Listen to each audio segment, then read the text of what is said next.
देशभरातल्या सर्व महत्त्वाच्या बातम्यांचा घेऊयात वेगवान आढावा। सुरुवातीला बातमी राज ठाकरे यांच्या सोलापुरात झालेल्या सभेची। यावेळेला राज ठाकरे यांनी भाजपवर जोरदार हल्ला चढवला।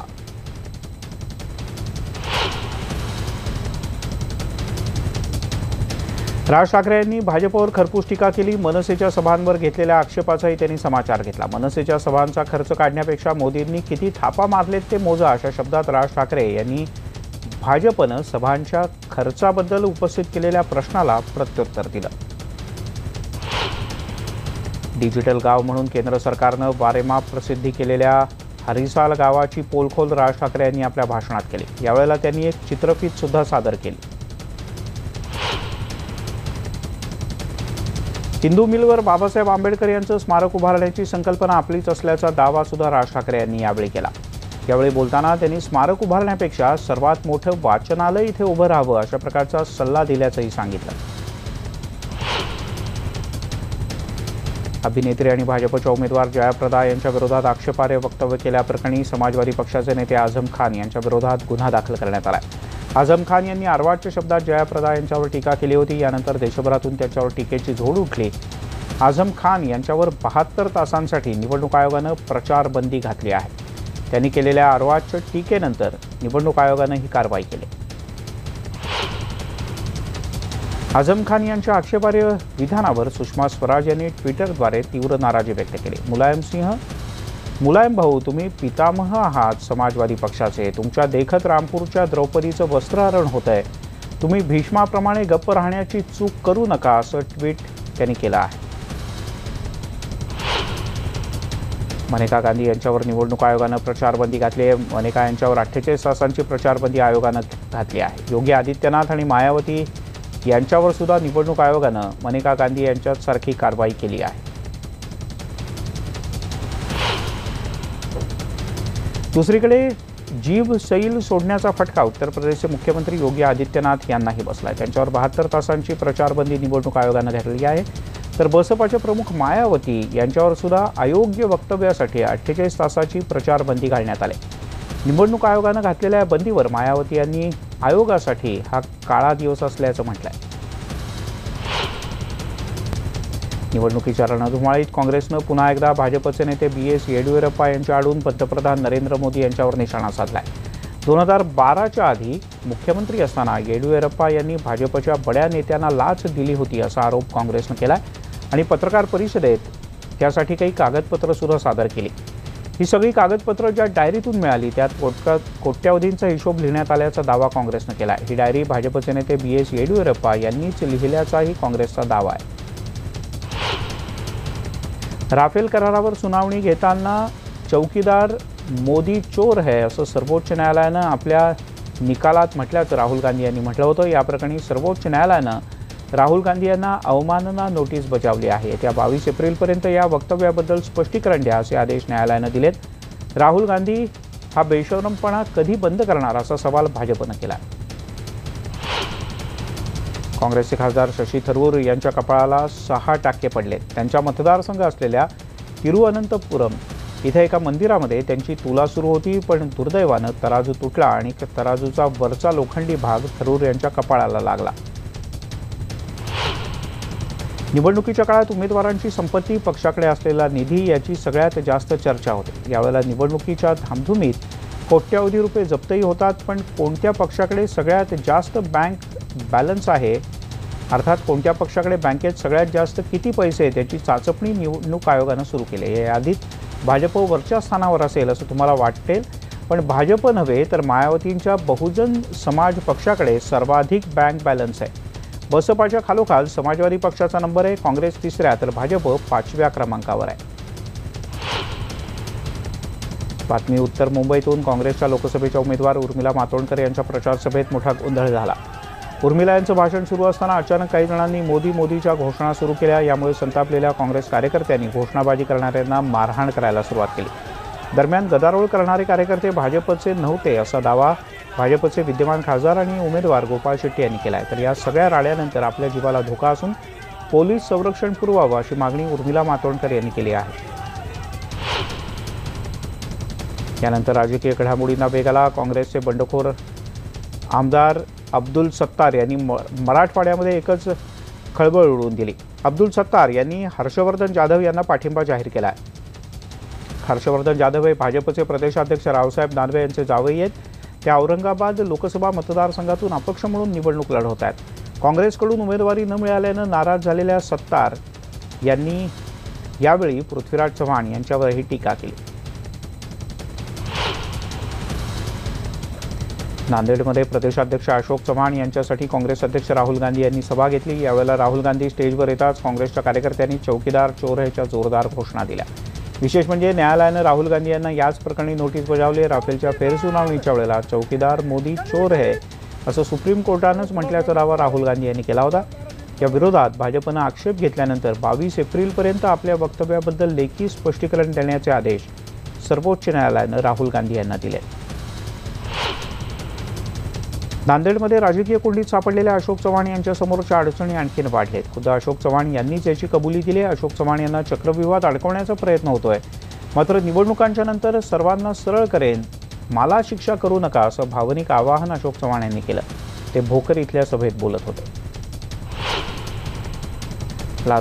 लातूरच्या सभेत नितीन गडकरी भलतेच फॉर्मात होते। आघाडीच्या काळातील प्रलंबित प्रकल्प म्हणजे भलत्यांनाच झालेली मुलं सांभाळण्याची वेळ असं गडकरी म्हणाले। ही पोरं सांभाळण्याची जबाबदारी फडणवीस आणि माझ्यावर आली आहे आणि ही पोरं आता आम्हालाच बाबा बाबा म्हणतात आणि स्वतःच गालातल्या गालात गडकरी हसले सुद्धा। यावरून आता खसखस पिकू लागले।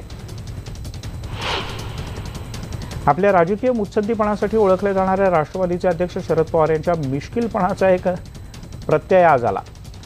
मी काय म्हातारा झालो का असं पुन्हा बोलायचं नाही असं मिश्किलपणे शरद पवार यांनी खडसावलं। राष्ट्रवादीचे नेते अमरसिंह पंडित यांना पवारांनी कोपरखळी मारली। पवारांच्या मिश्किल शैलीनं उपस्थितांनाही हसू आवरलं नाही। ते बीड मतदारसंघात आघाडीचे उमेदवार असलेल्या बजरंग सोनावणे यांच्या प्रचारादरम्यान बोलत होते।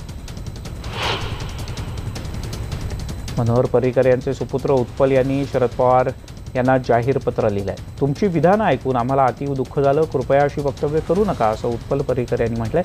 माझे वडील आजारी असताना ज्यांची साधी विचारपूसही केली नाही तेच लोक आज राजकीय चिखलफेक करतायत, त्यांचं नाव वापरतायत, याचा अतिशय खेद वाटतो असं उत्पल यांनी म्हटलंय।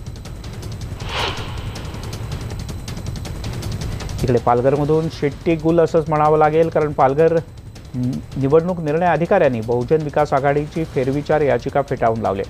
बहुजन विकास आघाडीनं शेट्टी हेच निवडणुकीचं चिन्ह मिळावं यासाठी फेरविचार याचिका दाखल केली होती। यानंतर पालघर निवडणूक निर्णय अधिकाऱ्यांनी केलेल्या सुनावणीनंतर आपला जुनाच निर्णय कायम ठेवला। त्यामुळे आता या पक्षाला शेट्टीच्या ऐवजी रिक्षा या चिन्हावर निवडणूक लढवावी लागणार आहे। बारामती लोकसभा मतदारसंघाच्या भारतीय जनता पक्षाचे उमेदवार कांचन कुल यांनी आता व्यासपीठावर शेरो शायरी करायला सुरुवात केली आहे। इंदापूर तालुक्यातल्या भिगवण इथल्या सभेमध्ये त्यांनी जोरदार शेरो शायरी केली।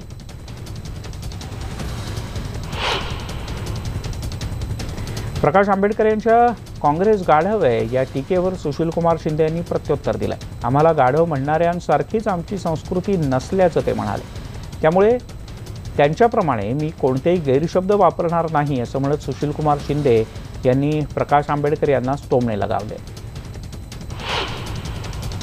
खेड तालुक्यातल्या कळमोडीच्या मुद्द्यावरून जलसंपदा मंत्री विजय शिवतारे यांनी राष्ट्रवादी काँग्रेसला लक्ष्य केलंय। कळमोडी धरणाचं पाणी खेड, आंबेगाव, शिरूर परिसरातल्या शेतकऱ्यांना राष्ट्रवादी काँग्रेसच्या नाकर्त्या नियोजनामुळे मिळू शकलेलं नाही असा आरोप शिवतारे यांनी केला। रायगडमधील शिवसेनेचे उमेदवार अनंत गीते यांच्या ठिकठिकाणी होणाऱ्या प्रचार सभांमध्ये मुस्लिम तरुण मोठ्या संख्येनं शिवसेनेत सहभागी होऊ लागलेत। यामुळे राष्ट्रवादीचे उमेदवार सुनील तटकरे यांच्यासाठी चिंतेची बाब आहे। आंबेत या बॅरिस्टर अंतुले यांच्या जन्मगावी झालेल्या सभेत सुद्धा शिवसेनेत मोठ्या प्रमाणात मुस्लिम बांधव सहभागी झाले। 2000 मुस्लिम बांधवांनी यावेळेला हजेरी लावली। विशेष म्हणजे मुस्लिम समाजातील महिला सुद्धा यावेळी मोठ्या संख्येनं हजर होत्या। संभाजीराजे यांना धलगरवाडी इथे रस्त्याच्या कडेला असलेल्या नदीत आज पोहताना काही जणांनी पाहिलं। या नदीमध्ये मुलांना पोहताना पाहून कडाक्याच्या उन्हात निघालेले छत्रपती संभाजी काही काळ थांबले थोडा वेळ ते या मुलांच्याकडे एकटक बघत होते. मग त्यांनाही मोह आवरला नाही. त्यांनी सुद्धा कपडे उतरवून थेट नदीमध्ये सूर मारला. मग राजेंच्या बरोबर या मुलांनी फोटो काढण्याचाही आनंद लुटला. राजे सर्व लहान मुलांप्रमाणे सराईतपणे पोहताना दिसले. निवडणुकीच्या तोंडावर सर्वच राजकीय पक्षाचे नेते प्रचारात व्यस्त आहेत. बीडमध्ये तर धनंजय मुंडे यांनी बाईक रॅली काढली. बुलेटवरून भर उन्हात धनंजय मुंडे यांनी आपल्या कार्यकर्त्यांसह एक जोरदार प्रचार फेरी काढली. भाजप उमेदवार हिना गावित यांच्या उमेदवारीला मुंबई उच्च न्यायालयाच्या औरंगाबाद खंडपीठात आव्हान देण्यात आले. भाजपचे बंडखोर अपक्ष उमेदवार सुहास नटावदकर यांनी औरंगाबाद उच्च न्यायालयामध्ये ही याचिका दाखल केली आहे.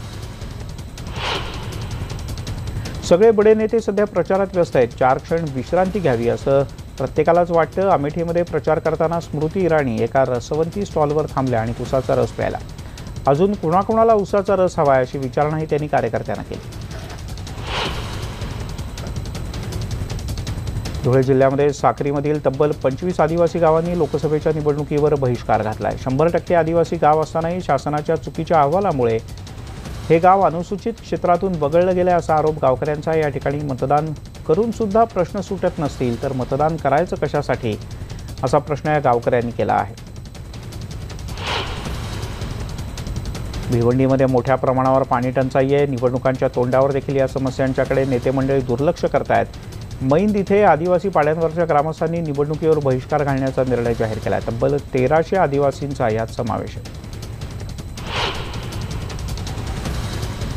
लोकसभा निवडणुकीसाठी निवडणूक आयोगाकडून विशेष मीडिया वॉर रूम तयार करण्यात आले.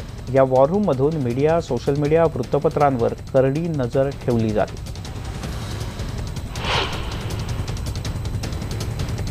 मुंबई नाशिक महामार्गावरच्या पडघा टोल नाक्यावर आज तुफान हाणामारी झाली. प्रवाशांच्या मध्ये झालेला वाद सोडवण्यासाठी गेलेल्या टोल कर्मचाऱ्यालाच एका प्रवाशानं बेदम मारहाण केली. त्यामुळे टोल नाक्यावरचे सर्व कर्मचारी इथे गोळा झाले आणि त्यांनी या प्रवाशाला बेदम मारलं. पण अजूनही पडघा पोलीस स्टेशनमध्ये संध्याकाळ उशिरापर्यंत इथे गुन्हा दाखल करण्यात आलेला नव्हता.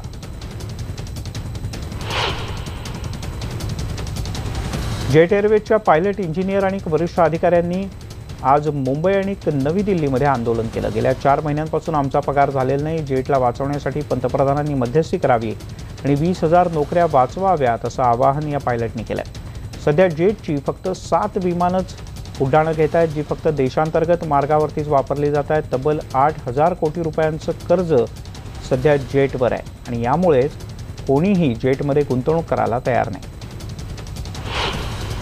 अर्थातच पावसाच्या बद्दलची, कारण देशामध्ये सरासरीच्या 96% इतका पाऊस होणार आहे. भारतीय हवामान खात्यानं यंदाच्या मान्सूनचा अंदाज व्यक्त केला असून यंदा देशाच्या मान्सूनवर अल निनोचा कोणताही परिणाम होणार नसल्याचंही हवामान खात्यानं स्पष्ट केलं आहे. त्यामुळे ऑस्ट्रेलिया मेट आणि स्कायमेटचे अंदाज स्वाभाविकपणे चुकीचे ठरतील. अवकाळी पावसामुळे खेड तालुक्यातील विराम गावामध्ये वादळी वाऱ्यासह मुसळधार पाऊस झाला. यामुळे मोठ्या प्रमाणात नुकसान झालं आहे. या आदिवासी गावामध्ये मोठ्या प्रमाणात नुकसान झाल्याची दृश्य तुम्ही तुमच्या टीव्ही स्क्रीनवर पाहताय. यामुळे शेतकरी हतबल आहेत. काही ठिकाणी घराची छपरं आणि कौलं उडून गेलेत. अवकाळी पावसामुळे शेतीचं आणि जनावरांच्या गोठ्याचं सुद्धा मोठं नुकसान झालं आहे.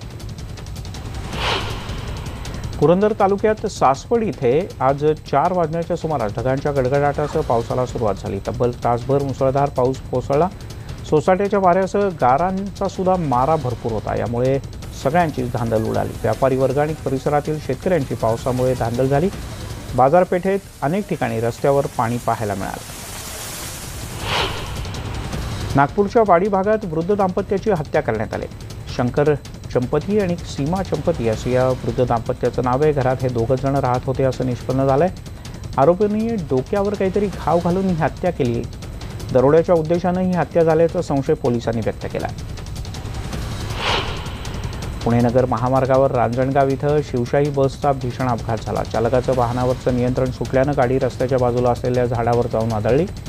पुण्याहून औरंगाबादच्या दिशेनं ही बस निघाली होती. रात्री उशिरा झालेल्या अपघातात 10 ते 15 जण जखमी झाले. बसमधून 41 जण प्रवास करत होते. शिवशाही बसच्या अपघातात गेल्या काही दिवसात सातत्यानं वाढ होती.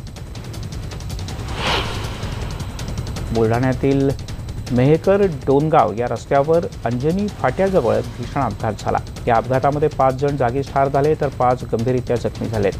ट्रक आणि स्कॉर्पिओमध्ये समोरासमोर टक्कर झाली। मृतांमध्ये 8 महिन्याच्या बालकाचाही समावेश आहे। हे सर्वजण मेहकर तालुक्यातल्या अंजनी इथले रहिवासी होते। शिर्डीतल्या साई संस्थांच्या कर्मचाऱ्यांचा प्रामाणिकपणा अधोरेखित झाला। इथल्या दर्शन रांगेमध्ये स्कॅनिंग मशीनच्या इथे कर्मचाऱ्यांना एक पिशवी आढळून आली। या पिशवीमध्ये 1,67,000 रुपयांची रोख रक्कम होती। सुरक्षा रक्षकांनी शोधाशोध करून ही पिशवी संबंधित मालकाकडे सोपवली। गुजरातीतून आलेल्या अरुणाबेन हरियाणी असं या महिलेचं नाव आहे, ज्यांची पिशवी इथे त्या विसरून गेल्या होत्या। कर्मचाऱ्यांनी दाखवलेल्या प्रामाणिकपणाबद्दल त्यांचं सर्वत्र कौतुक होत आहे।